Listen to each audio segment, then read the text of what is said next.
Assalamualaikum warahmatullahi wabarakatuh. Perkenalkan, nama saya Suci Artika Dewin dari kelas 11 IPS 6. Saya dari kelompok 2. Di sini saya akan menjelaskan tentang paham nasionalisme, yaitu pengertian dari nasionalisme. Nah, nasionalisme itu sendiri terdiri dari kata nation yang berarti bangsa dan dalam bahasa Belanda yaitu nati yang berarti bangsa juga. Nah, nasionalisme itu merupakan suatu perasaan atau semangat seorang individu atau kesetiaan terhadap bangsa tersebut. Dan nasionalisme itu muncul karena adanya kesamaan wilayah, cita-cita, budaya, dan lain-lainnya. Di Asia dan Afrika, nasionalisme itu muncul karena adanya kolonialisme dan imperialisme di wilayah tersebut. Adanya penindasan dan eksploitasi politik, ekonomi, sosial, dan budaya membuat perlawanan dari rakyat. Sedangkan di Indonesia sendiri, nasionalisme itu muncul dengan adanya contoh dari munculnya organisasi Nasional Budi Utomo yang dibuat pada tanggal 20 Mei 1908. Adapun pengaruh dari nasionalisme tersebut terhadap Indonesia yaitu dengan adanya paham nasionalisme ini memunculkan tekad generasi terdidik pada saat itu untuk melawan kolonialisme Belanda dan melakukan kemerdekaan Indonesia. Paham nasionalisme pada awalnya berkembang di Eropa pada akhir abad pertengahan. Kerajaan-kerajaan Eropa Barat dan Eropa Utara terlibat dalam perang keagamaan, yaitu antara agama Kristen Katolik dan Kristen Protestan yang berlangsung selama 30 tahun dari 1618 sampai 1648. Pada saat itu, Belanda yang sebagian besar rakyatnya beragama Kristen Protestan dikuasai oleh Spanyol yang beragama Kristen Katolik. Perjuangan bangsa Belanda terhadap penjajahan Spanyol ini merupakan perjuangan untuk menegakkan nasionalisme di Eropa untuk pertama kalinya pada abad ke-17. Di benua Amerika, kesadaran suatu bangsa muncul pada abad ke-18 karena adanya dorongan dari tekanan oleh Inggris dalam bidang ekonomi, politik, dan pajak yang membuat masyarakat Amerika bersatu untuk melawan tekanan dari Inggris. Satu, berfungsi untuk membutuhkan dan meningkatkan rasa cinta terhadap suatu bangsa, negara, dan tanah air. Dua, berfungsi membangun sebuah hubungan yang harmonis serta rukun antara suatu masyarakat dan individu lainnya. Tiga, berfungsi untuk membangun dan mempererat tali persaudaraan di antara sesama warga masyarakat dalam suatu negara. Empat, berfungsi sebagai upaya dalam menghilangkan dan menghapuskan akraritas atau tuntutan yang berlebih dari suatu warga negara atau masyarakat kepada pemerintah. Lima,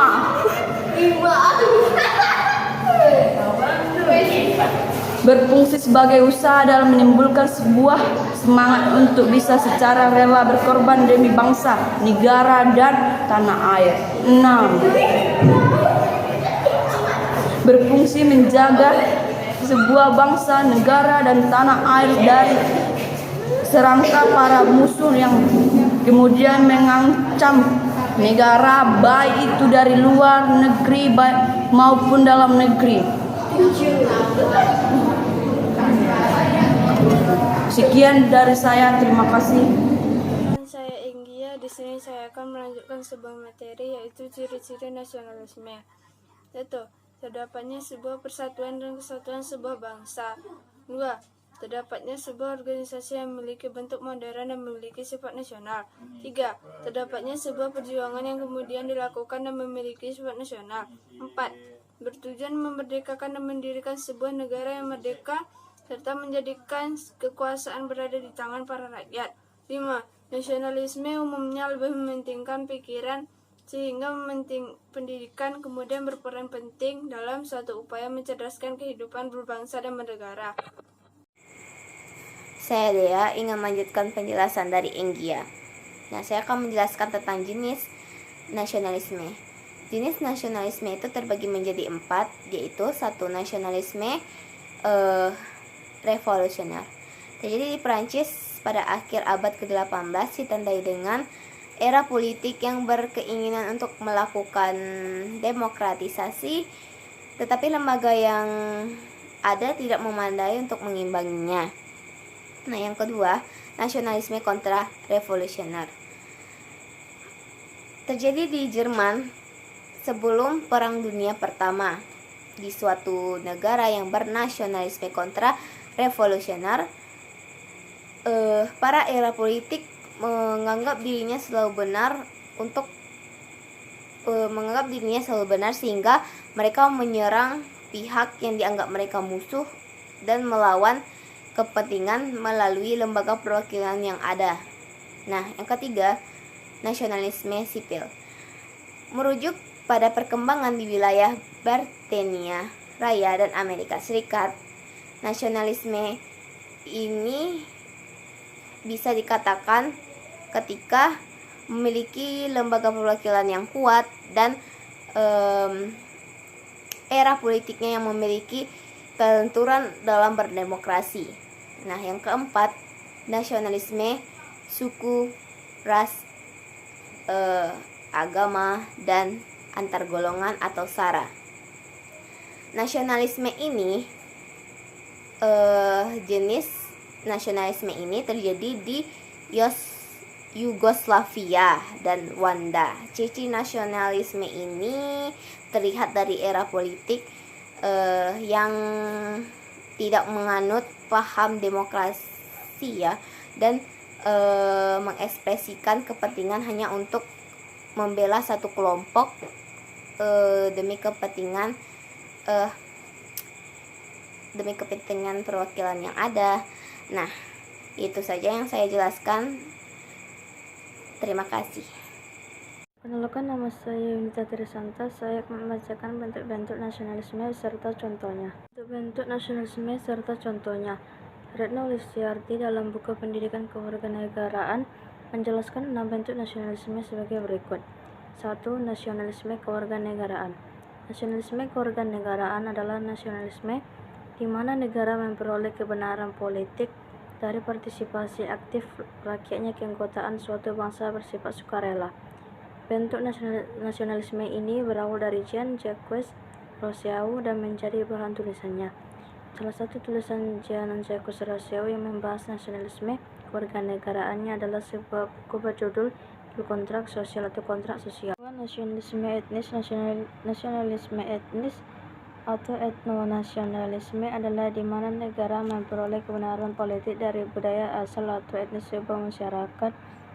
Keanggotaan suatu bangsa bersifat turun-temurun.